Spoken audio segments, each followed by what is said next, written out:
जी ख़वातीन हज़रात, एक दफ़ा फिर खुशामदीद कहते हैं आपको। मुश्किल कुशा शेर खुदा वलीउल्लाह इमाम अली अलैहिस्सलाम की आज शहादत का दिन है। 21 रमज़ान है, हम सब वाकिफ़ हैं और ये ख़ास शो आप लोगों के लिए पेश किया जा रहा है क्योंकि हम चाहते हैं कि वो जो वाक़यात और वो जो ज़िंदगी सीरत पाक जो उनकी थी और जिस तरह से उन्होंने ज़िंदगी गुजारी वो आप तक ज़रूर पहुँचे, क्योंकि आजकल हम अपनी दुनियावी ज़िंदगी के अंदर इतना खो जाते हैं कि वो हस्तियाँ जो ना सिर्फ मुसलमानों के लिए बल्कि हर इंसान के लिए मशअल राह बन सकती हैं, उनसे शायद हमारी लाताल्लुकी बहुत हो गई है और ये एक छोटी सी कोशिश है बस ये कबूल हो जाए। ख़वातीन हज़रात, इस वक्त हमारे साथ एक रिलीजियस स्कॉलर हैं, एक पाकिस्तान की कहूँगी और ख़ास तौर पे लाहौर में बहुत नाम रखती हैं और बहुत अच्छी आलिमा हैं, मजालिस पढ़ती हैं और उनका अंदाज़ जो है वो अल्लाह की ख़ास अता है उनके ऊपर। ख़वातीन हज़रात, आपका इंट्रोड्यूस करवाऊँगी। हमारे साथ हैं सैयदा हुमा रज़ा तक़वी। अस्सलाम वालेकुम जी, खुशामदीद कहते हैं आज के दिन आपको। ज़ाहिर है हम सब अफसरदा भी हैं, मगर ये कि वो जो वाक़यात गुज़र चुके और वो बातें जो हो चुकी और जिस तरह की ज़िंदगी उन्होंने गुजारी, जब मैं नहजुल बलागा पढ़ती हूँ तो यकीन कीजिए कि मैं कहती हूँ कि हमारे यहाँ आज इस दुनिया के अंदर, इस मुल्क के अंदर ख़ास तौर पे हर शख्स को वो बातें पढ़नी चाहिए, क्योंकि मौला अली की जो ज़िंदगी है वो कुरान पाक और अहादीस की, जिसे कहते हैं ना, उसको अमली सूरत में हम देखते हैं। तो हम चाहेंगे कि आप हमें शुरू से लेके उनके बचपन से लेके और शहादत तक का जो ज़िक्र है वो हम करना चाहेंगे। आपसे आगाज़ करते हैं। बिस्मिल्लाहिर्रहमानिर्रहीम।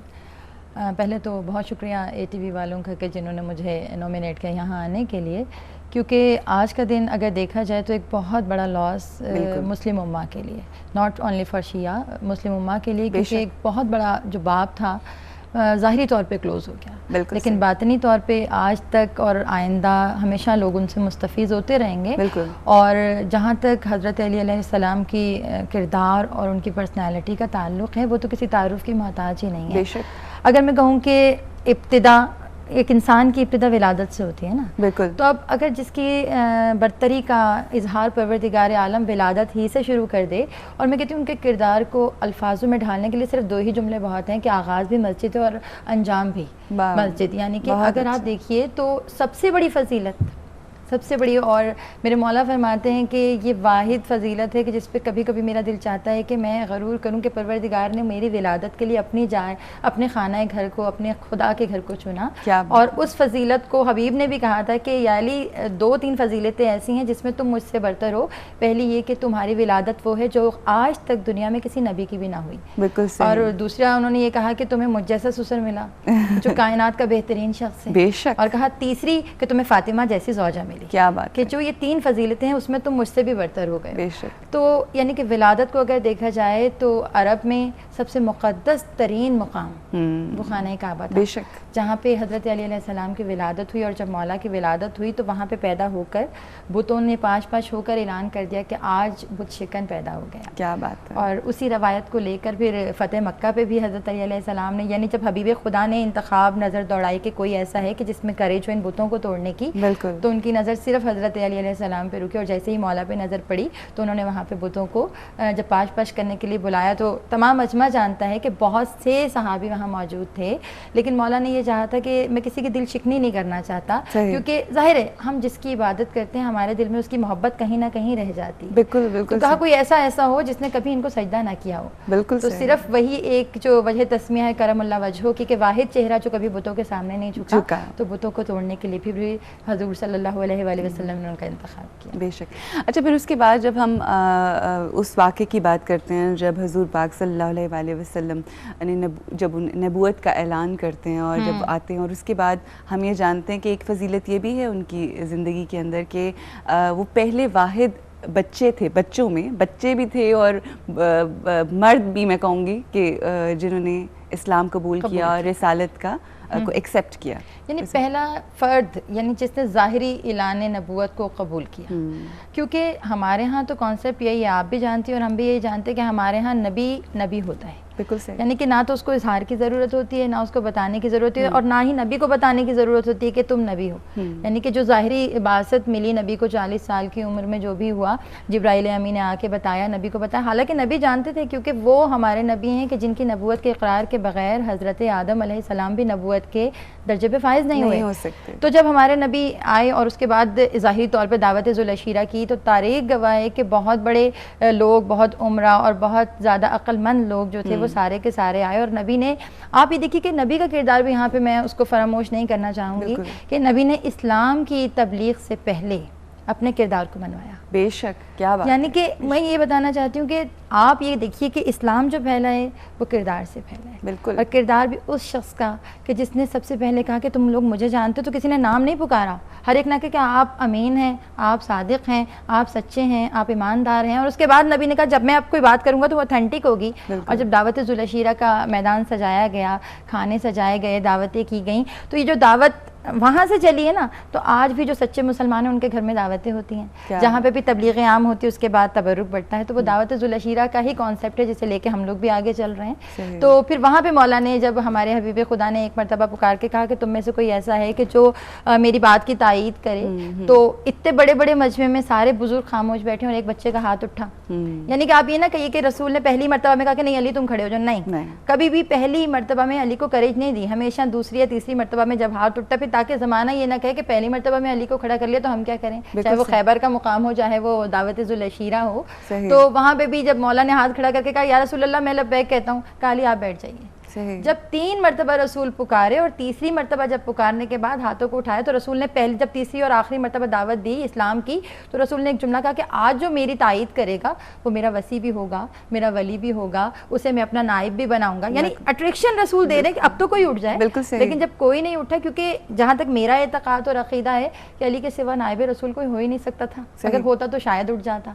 तो उस महफिल में जहाँ अबू जहल थे, जहाँ पे और लोग थे, अबू लहब थे, तो उस दरमियान में जब अली का हाथ उठा तो रसूल ने एक मरतबा अपने हाथ को बढ़ाया और बढ़ाने के बाद अली को अपने साथ मेंबर पे खड़ा कर लिया। और वहां पे आकर मेरे मौला ने मुस्कुरा के कहा कि अशहदु अन्ना मुहम्मद रसूलुल्लाह, आज मैं गवाही देता हूँ कि आप अल्लाह के रसूल हैं। क्या बात। तो ये जो क्रेडिट मिला, तो पहले दिन ही अगर मैं कहूँ कि रसूल ने अपना वसी और नाइब अली को मुंतखब कर लिया। वहाँ पे एज की कोई कैद नहीं थी, कोई लिमिट नहीं थी। 10 साल का बच्चा भी अगर वसी बनना चाहे तो नबूवत जिस पे अपना दस्ते शफ़क़त रखते उसे खलीफा भी बना देती है, उसे वसी भी बना देती है। क्या बात है, सुभान अल्लाह। एक कॉल है हमारे साथ समीउल्लाह साहब की, कहाँ से?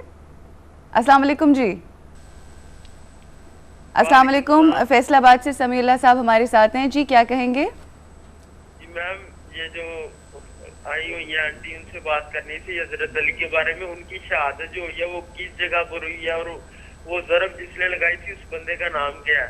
अच्छा जरूर, आप हमारे साथ ही रहिएगा, आपको इस सवाल का जवाब जरूर मिलेगा। Thank you. मैं आपके प्रोग्राम के बारे में कहना चाह रहा हूँ, आपका प्रोग्राम माशाल्लाह बहुत अच्छा है, शुक्रिया। रोजाना देखता हूँ, इसकी वजह से ना बहुत मेरा माइंड चेंज हो गया, पॉजिटिव थिंकिंग आती है आपका प्रोग्राम देखकर। बहुत माशाल्लाह अच्छा है आपका प्रोग्राम। मेहरबानी, very like your programme. Thank you so much, बहुत मेहरबानी, बहुत शुक्रिया समीउल्लाह साहब, आपने हमें फैसलाबाद से कॉल की। और सवाल आपका ये है कि किस जगह के ऊपर मौला की शहादत हुई और किस शख्स ने, वैसे मैंने इंट्रोडक्शन में कहा, मगर मैं चाहूँगी थोड़ा सा आप एक्सप्लेन करें। चलें, बहुत शुक्रिया समीउल्लाह कि ये प्रोग्राम देखकर आपका माइंड चेंज हो रहा है, क्योंकि हक़ की जानिब जब भी आपका दिमाग मोल्ड हो जाए तो वही आपके लिए बेहतरी की उम्मीद है। बेशक। और जैसा कि पहले भी अरूज बता चुकी हैं कि उसका नाम अब्दुल रहमान था, और अब्दुल रहमान उसका असल नेम, और इब्ने मुलजिम यानी मुजलिम का बेटा। ठीक है। तो वो अब्दुल रहमान इब्ने मुलजिम उसे कहते हैं। और आप ये जो मस्जिद कूफा है, अगर आप जाइए कभी, खुदा परवरदिगार आपको लेकर जाए, तो वहाँ पे मस्जिद कूफा में जो मस्जिद की महराब है, जहाँ पे महराब इमामत जिसको कहते हैं,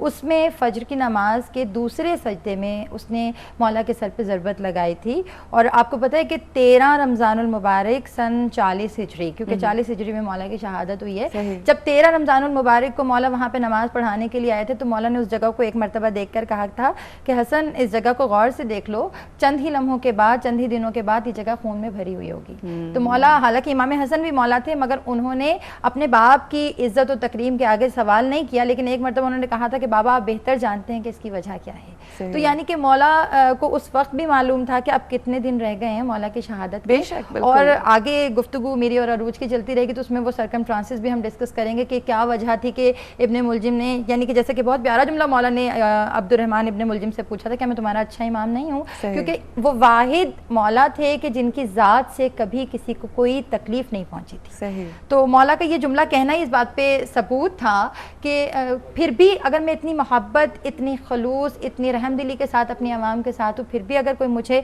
शहीद करने का जज्बा अपने दिल में रखता है तो उसके पीछे पता नहीं कौन से सर्कमस्टांसेस हैं, तो उसको भी हम आगे इंशाल्लाह गुफ्तगू में डिस्कस करेंगे, इंशाल्लाह करेंगे। और वो मौला ही का एक मौला ही की एक सेइंग है कि जिसके साथ नेकी करो उसके शर से बचो। तो छोटी छोटी बातें अगर हम पढ़ते हैं तो वही बात है कि उन्होंने तो अपनी ज़िंदगी के अंदर हर किसी के साथ अच्छाई की, भलाई की, मगर उन्हीं में कुछ लोग शायद उनको पहचान नहीं सके।